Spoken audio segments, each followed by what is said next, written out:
이제 역대상 21장 1절부터 8절 말씀 가지고 다윗을 격동하여라는 제목으로 말씀을 전하도록 하겠습니다.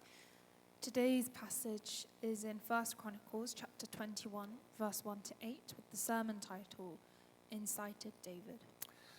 오늘 설교가 여러분이 나누셨던 내용들과 질문들의 모든 답은 줄 수 없을지라도 중요한 포인트별로 몇 가지를 좀 나누도록 하겠습니다. Of course, I may not be able to answer all the questions that came up during your discussion time, but I will try and mention all the key points of today's story.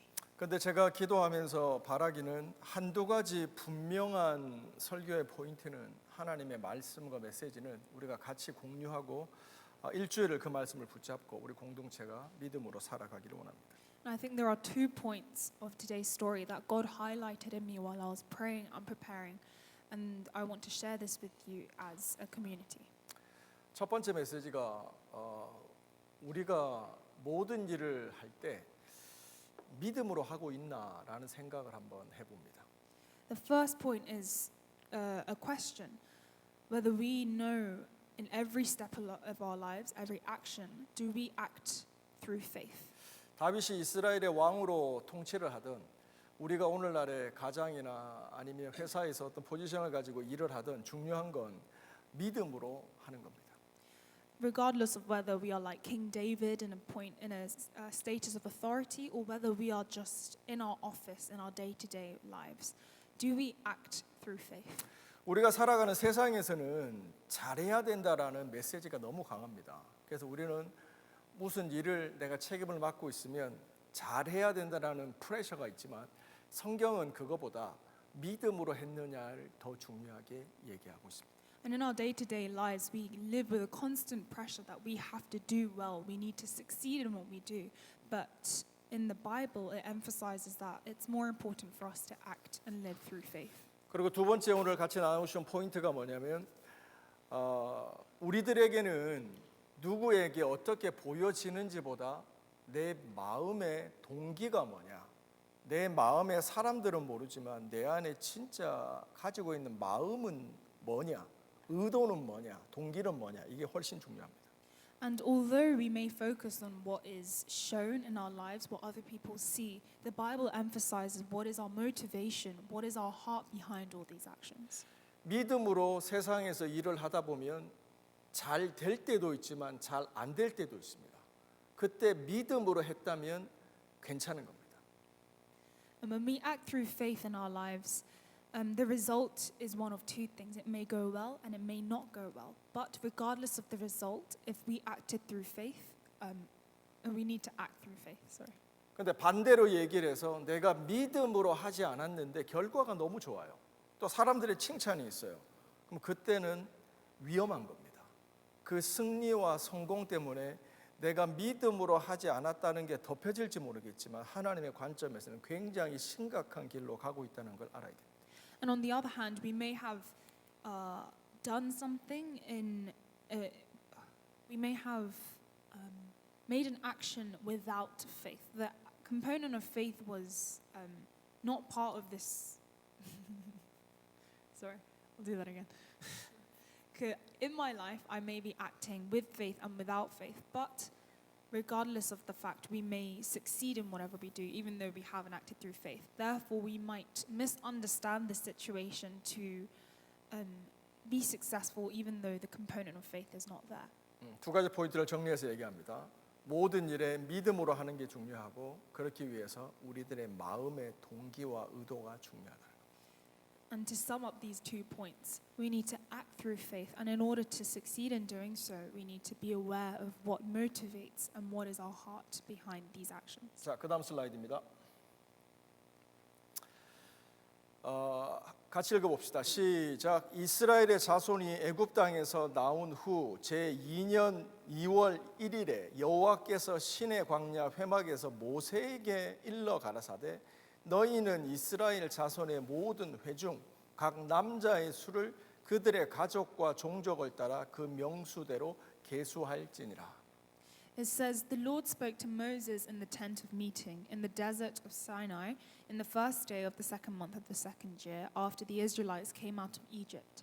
He said, "Take a census of the whole Israelite community by their clans and families, listing every man by name, one by one." 하나님께서는 모세에게 두 번의 인구 조사를 하라고 명령하셨습니다. God commands Moses to take 2 censuses of the Israelites. 그게 민수기 1장의 내용이고 두 번째 인구 조사가 민수기 26장에 나오는 내용입니다. And the first census is in Numbers chapter 1, and the other census is in Numbers chapter 26. 그래서 인구 조사 자체는 범죄 행위가 아닙니다. And so a census in itself is not against God's will. 그게 나쁜 거라면 하나님께서 모세에게 하라고 명령하지 않으셨겠죠? If it was a negative thing to do, then God wouldn't have commanded Moses to do so in the first place.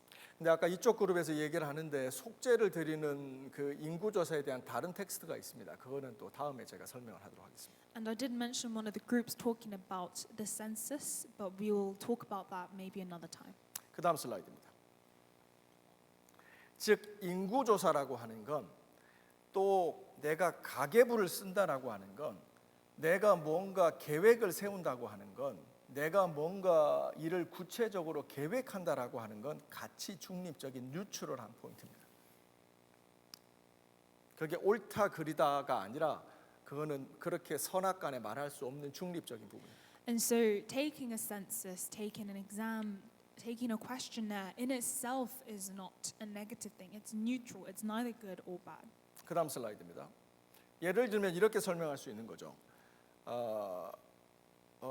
그 다음 슬라이드 순서가 바뀌었네요. 그 다음 바뀌었는데 계속 뒤로 가보실래요? 뒤로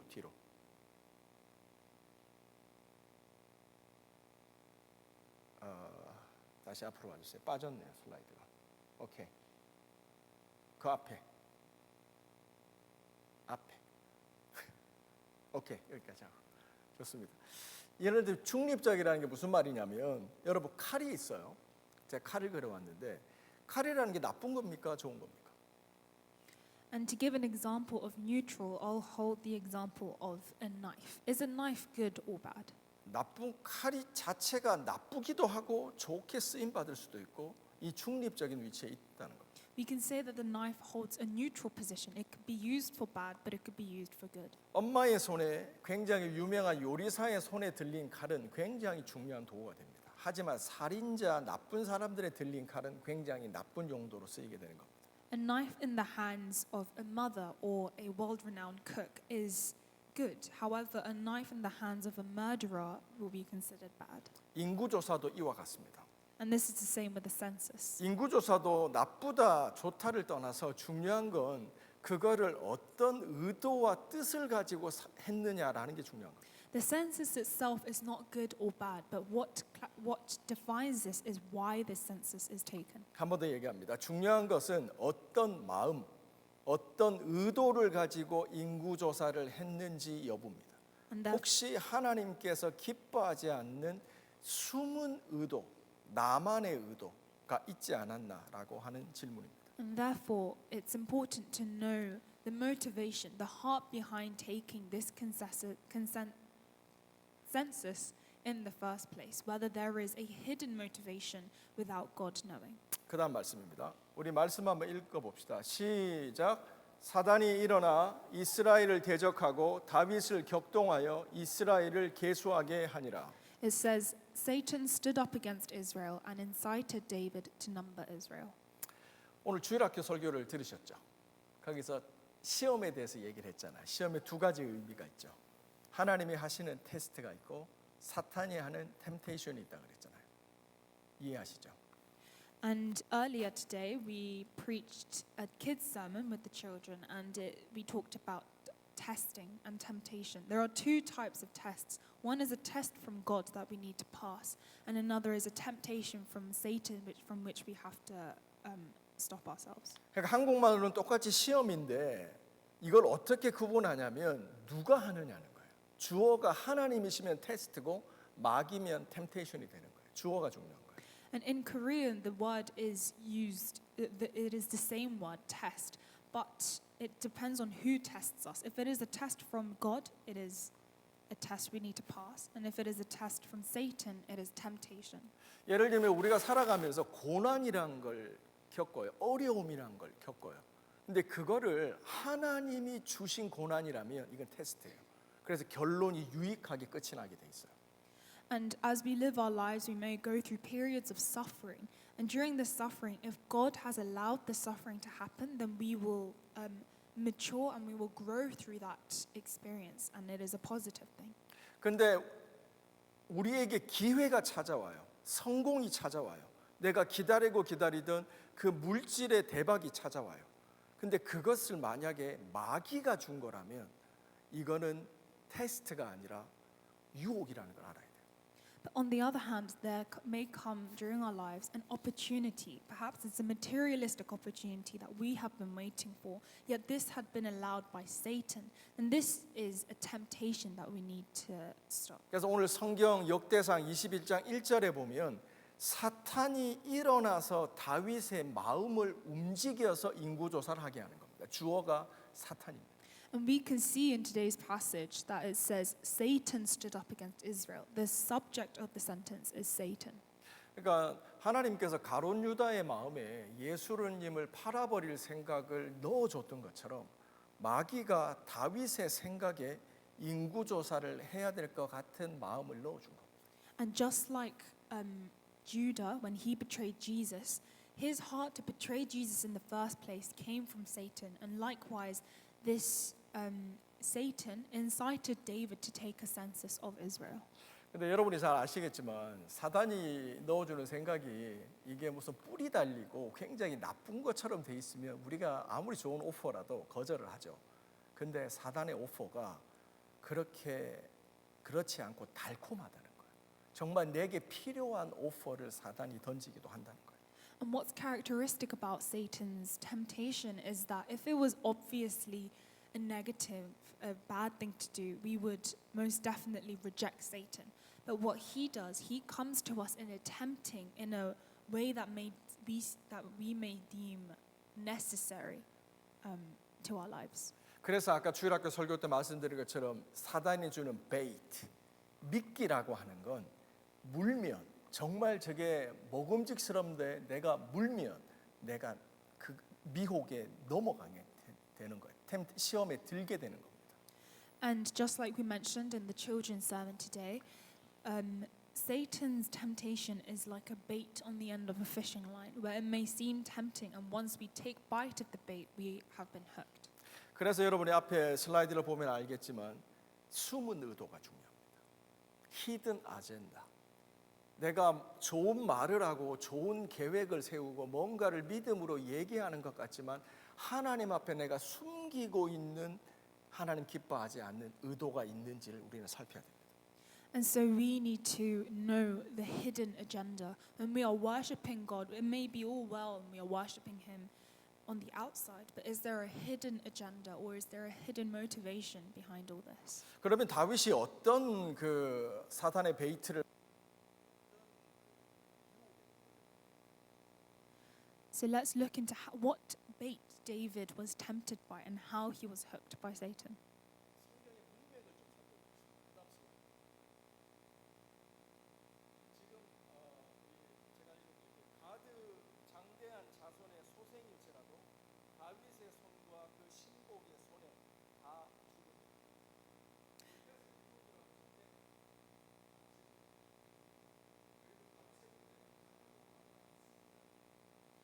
It says in 1 Chronicles chapter 20, these were descendants of Rapha and Gath, and they fell at the hands of David and his men.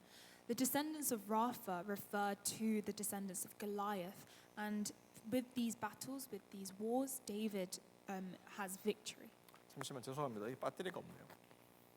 배터리 있어요. 저 마이크 들고 갈까요?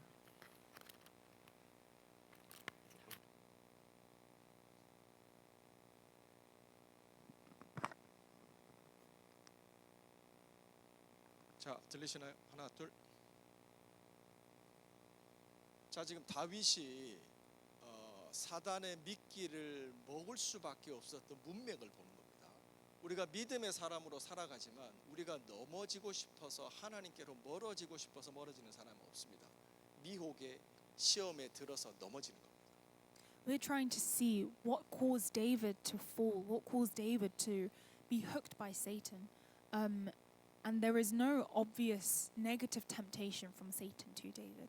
그래서 다윗이 지금 살아가고 있는 그 삶의 문맥을 저희가 보는 겁니다. 전쟁을 할 때마다 뭐요? 승승장구합니다. 자기도 이기고 이길 수 없는 전쟁, 거인들하고 싸워서 이기고 자기의 군사들도 가는 곳마다 이겼다라고 기록합니다. And we see that wherever David goes, victory follows. In every battle that he and his men do, they come back with victory. 그다음 슬라이드입니다. 자, 같이 읽습니다. 시작. 다메섹 사람 아람의 수비대를 두매 아람 사람이 다윗의 종이 되어 조공을 바치니라. 다윗이 어디로 가든지 여호와께서 이기게 하시니라. 아멘. It says in chapter 18, he put garrisons in the Aramean kingdom of Damascus, and the Arameans became subject to him and brought tribute. The Lord gave David victory everywhere he went. 위에가 아람이었습니다. 시리아입니다. 시리아 지금의 그 밑은 에돔입니다. 다윗이 에돔의 수비들을 두매 에돔 사람이 다 다윗의 종이 되니라. 다윗이 어디로 가든지 여호와께서 이기게 하셨더라. And just now we talked about the Aramean kingdom, which is in today's day Syria, and now we talk about Edom. He put garrisons on Edom, and all the Edomites became subject to David. The Lord gave David victory everywhere he went. 다윗의 군대와 다윗의 나라가 시리아는 이스라엘의 북쪽입니다. 에돔은 남쪽입니다. 이 말은 뭐냐면 북쪽과 남쪽에서 전쟁에 이겨서 점점 나라가 커지고 있는 문맥을 얘기합니다. The kingdom of Syria, the kingdom of Aramea, was north of Israel, and the kingdom of Edom was south of Israel. What we know now, because they won both battles and they came back victorious, the land of Israel was expanding. 그 다음 슬라이드입니다. 결정타가 이겁니다.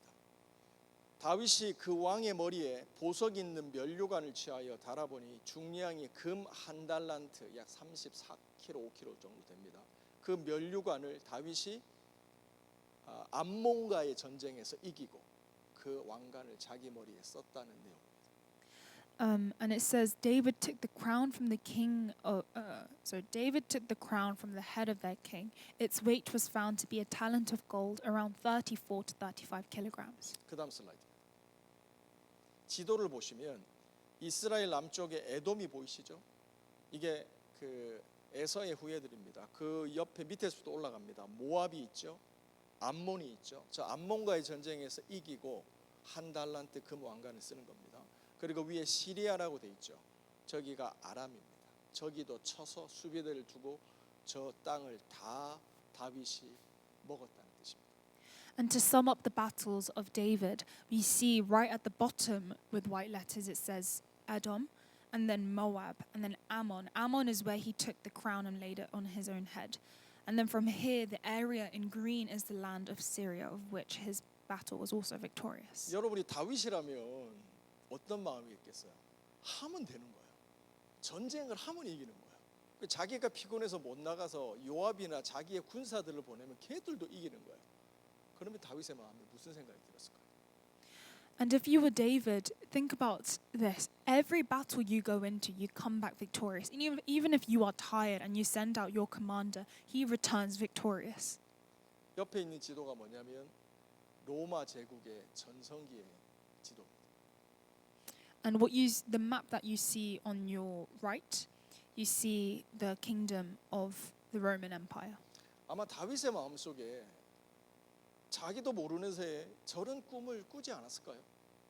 우리와 같은 인간이라면 뭔가 사업될 때 물 들어올 때 배 띄운다고 뭔가 더 강력한 제국을 건설하고 싶은 마음이 들지 않았을까요?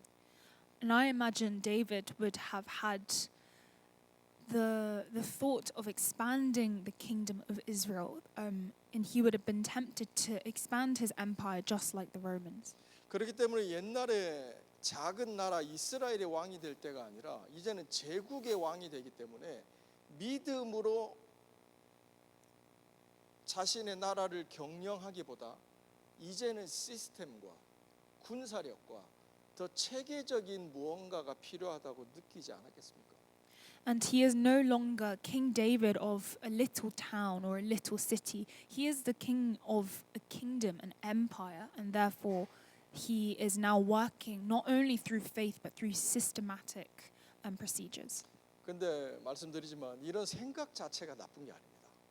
생각 자체가 나쁜 건 아닌데 다윗은 이런 꿈을 꾸면서 잃어버리고 변해가는 게 있었다.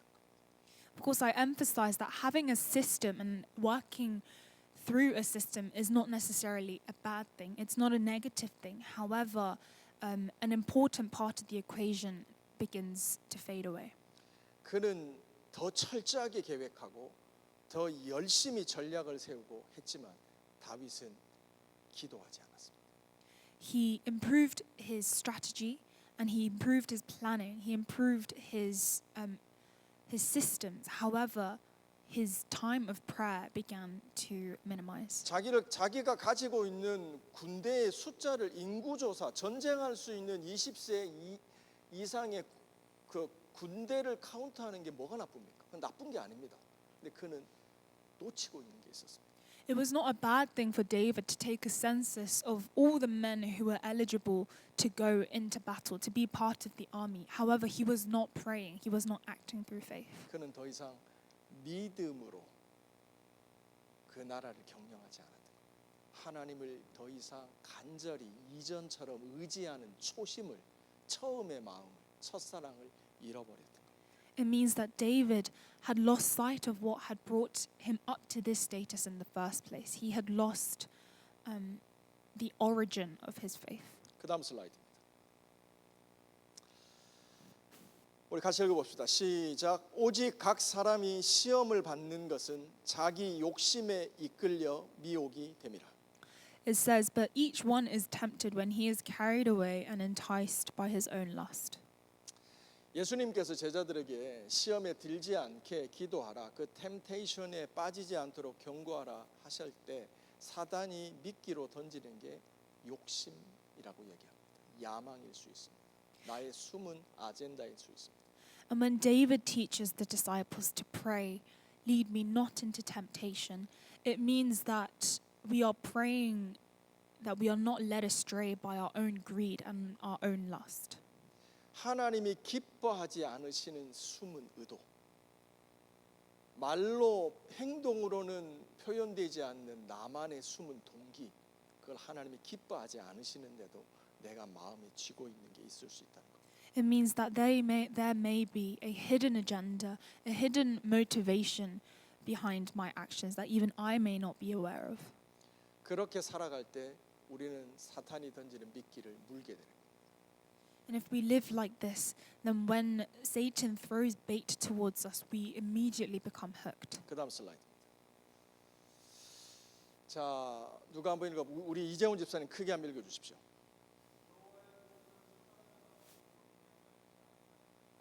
아멘.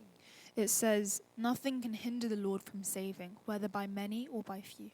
여호와의 구원은 사람의 많고 적음에 달리지 아니하였느니라. 누가 한 말입니까? 누가 한 말입니까? 아니, 통역해 주시라. Nothing can hinder the Lord from saving, whether by many or by few. Do you know who said this? 요나단이 한 말입니다. Jonathan, 다윗의 베스트 프렌드. the best friend of David. 아버지가 사울이었습니다. 그가 다윗을 그렇게 죽이려고 할 때 목숨을 걸고 다윗을 지켜줬던 요나단이라는 찐 친구, 그 친구가 이 고백을 합니다. And Jonathan, who is the son of Saul, was with David the entire time his own father was trying to kill David. And this is what Jonathan said. 이 한마디가 왜 중요하냐면요, 다윗과 요나단은 이 고백에서 일치합니다. 그래서 그들은 하나님 안에서 목숨도 주는 관계로 발전하는 겁니다. 죽을 때 살려주고 내가 죽더라도 네가 살아라라고 아버지를 거역하면서 요나단이 살려주는 중심입니다.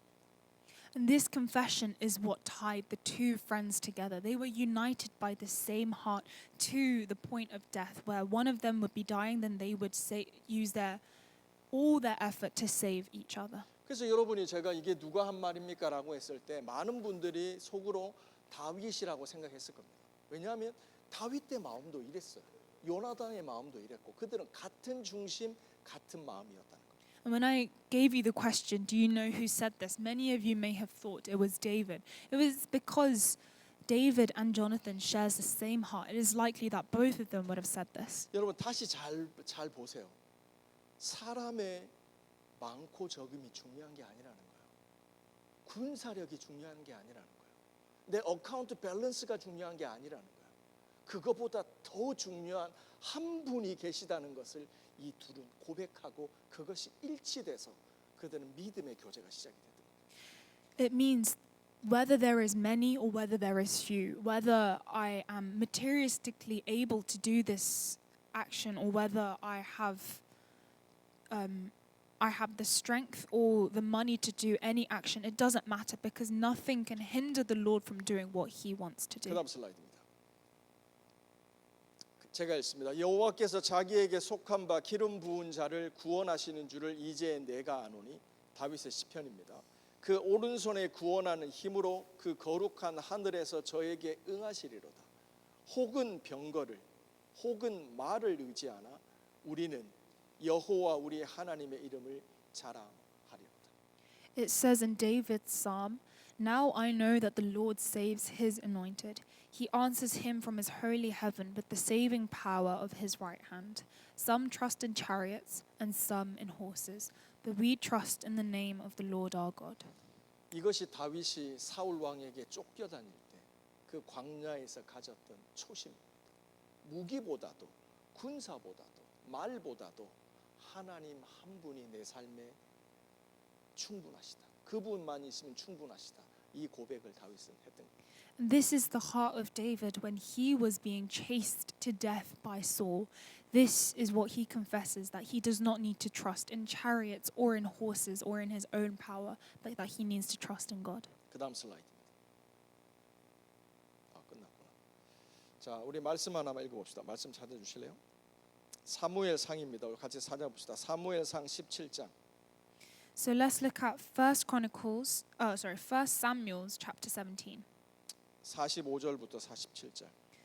verse 45 to 47. 이 말씀을 읽으면서 다윗의 첫마음 초심을 저희가 이해하고 우리도 어느새 히든 아젠다와 숨은 동기를 가지고 살아가는 우리들에게 정말 하나님 앞에 가졌던 그 첫 마음을 저희가 회복하는 시간이 되었으면 좋겠습니다. So let's read this passage and be reminded of David's first heart, of how he had no hidden agenda against God. 사무엘상 17장 45절부터 47절입니다. 1 Samuel chapter 17, verse 45 to 47. 다윗이 골리앗과의 한판 승부 그때 했던 말입니다. 다윗이 블레셋 사람에게 이르되 너는 칼과 창과 단창으로 내게 나오거니와 나는 만군의 여호와의 이름 곧 내가 모욕하는 이스라엘 군대의 하나님의 이름으로 내게 가노라. David says this to Goliath. David said to the Philistine, "You come against me with sword and spear and javelin, but I come against you in the name of the Lord Almighty, the God of the armies of Israel, whom you have defied." 오늘 여호와께서 너를 내 손에서 붙이시리니 내가 너를 쳐서 내 머리를 베고 블레셋 군대의 시체로 오늘날 공중의 새와 땅의 들짐승에게 주어 온 땅으로 이스라엘의 하나님이 계신 줄을 알게 하겠고 This day the Lord will deliver you into my hands, and I will strike you down and cut off your head. This very day I will give the carcasses of the Philistine army to the birds and the wild animals, and the whole world will know that there is a God in Israel. 또 여호와의 구원하심이 칼과 창에 있지 아니함을 이 무리로 알게 하리라. 전쟁은 여호와께 속한 것이니 그가 너희를 우리 손에 붙이시리로다. All those gathered here will know that it is not by sword or spear that the Lord saves, for the battle is the Lord's, and he will give all of you into our hands. 이것이 다윗이 가졌던 초심입니다. 첫 마음. This is the heart of David at the beginning of his faith. 어느새 승승장구하는 그의 삶의 문맥 가운데 그는 어느새 첫 마음을 잃어버리고 군사를 의지하고 다른 나라들과 같은 그 제국이 되기를 그는 꿈꿨습니다. 하지만 그에게 하나님께서 돌이키기를 얘기하고 계신 겁니다.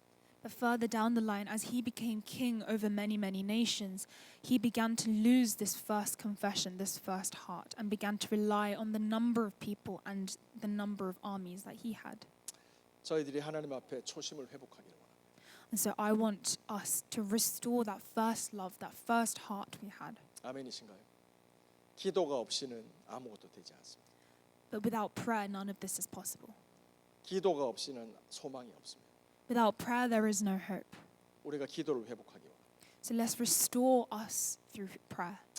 한 가지 이제 얘기하고 저희가 기도하는 시간 가지겠는데 아까 나눴던 저희 세 가지 질문 속에서 여러 가지 베레사 우사 또 뭐죠?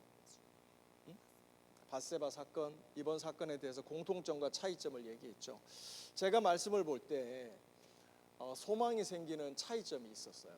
그거 하나만 나누고 제가 기도할게요. 이 소망 붙잡고. And just to finalize, we're going to go back to the three questions that we shared at the beginning. The last question, where we talked about the similarities and the differences between the incident of Bathsheba, Perez Uzzah, and today's story. 베레사 우사에서 하나님께서는 베레스 우사, 하나님께서 우사를 치시는 그 아픈 사건을 통해서 다윗을 회개시키십니다. In the story of Perez Uzzah last week, we know that God struck Uzzah and caused David to reflect on his actions. 그리고 밧세바 사건에서는 하나님께서 나단을 보내셔서 다윗에게 책망하심으로 다윗을 회개시키셨습니다. And we see that in the story of Bathsheba, God sends the prophet Nathan to rebuke David's actions. 그런데 오늘 본문에서 다윗은 스스로 돌이킵니다. But in today's story, David returns to God by himself. 예언자의 책망도 없었고 하나님께서 치시는 사건이 없었지만 그는 인구조사를 하고 난 다음에 자기가 하나님으로부터 멀어진 뭐가 잘못됐구나를 느끼고 그는 하나님 앞에 회개를 하게 됩니다.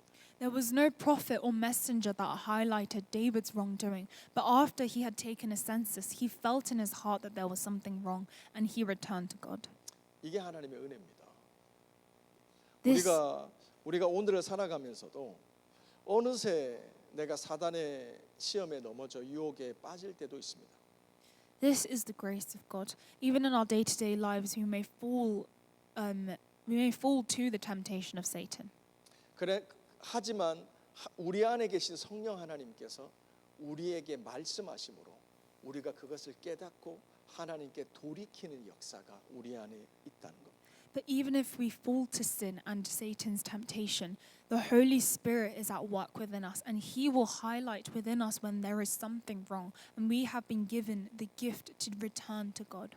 그 하나님께서 오늘 우리들에게 초심, 첫 마음과 하나님만을 의지하는 믿음의 경력 그것을 우리에게 원하고 계신 것 같습니다. And that is why I believe God wants us to restore and return to Him today. 자, 우리 기도합시다. 이 So 시간 let us 자리에서 pray. 일어납시다.